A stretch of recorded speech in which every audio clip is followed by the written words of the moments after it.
And here we are at day 13 of the Aura Advent Calendar. We are more than halfway through, my friends. I hope you are proud of how far you made it up until now. And like I said, more than halfway through. Let's just power on through the month of December, shall we? Let's get right into day 13. We are going to subset by columns. So yesterday we talked about subsetting by rows based on values. But for columns, we're going to use the dplyr library that we installed a couple of days back. So in this case, we're going to use this operator called select. And in this case, it says we're going to select the kilometers per carat through the bells. So it's going to take out the names of the sleighs. And as the notes point out, select takes everything in between the 2 points identified. I'll show this in just a minute. And then there are ways to leave out certain variables we don't like. So we're going to just go ahead and paste in some of this code.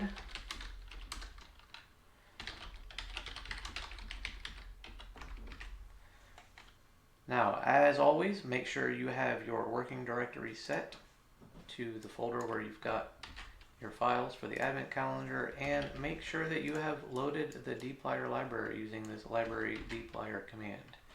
I'm copying and pasting it a lot in my script, but generally you would want that just at the top of your script and you would just run it once. Alright, so I've already got that library loaded. And so here we're going to take this function select, which is from the dplyr package. The first argument, again, is the data that we want to operate on, that sl.dat object that has all of the sleigh data in it.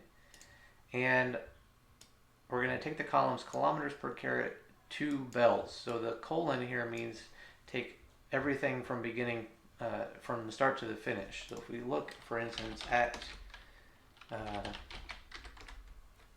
the top of that, you can see we have the name is the first column. The second column is the kilometers per carat. So we're going to start selecting at kilometers per carat, and it's going to take everything up to bells, which is the very last column.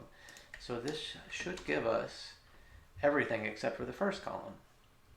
And if you look in your environment on the upper right now, you can see we have this sl_var, which still has 33 observations. We have all the sleigh data, but now it says only 8 variables, and we can see that it's going to be missing the names.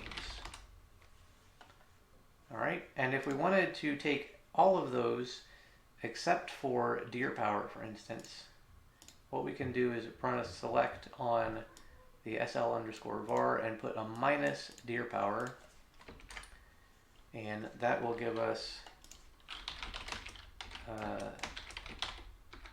those columns, but it's dropped deer power right out of the middle, right in between bag space and width. Deer power is now gone.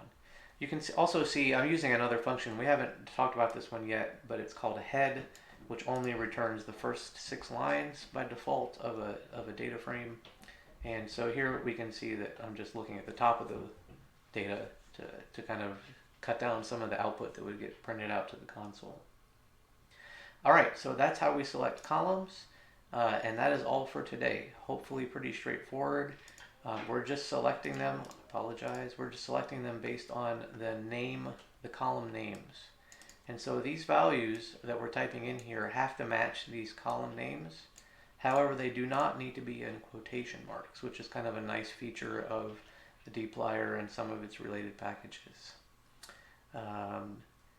Another point that we might come to later is that the order of the selection matters. I'll leave that out for right now. I don't want to get too far ahead. But regardless, this is a really nice and convenient way to just pull out specific columns from your data set. I hope that all made sense. If you have any questions, as always, pop them in the comments. Otherwise, I will see you tomorrow.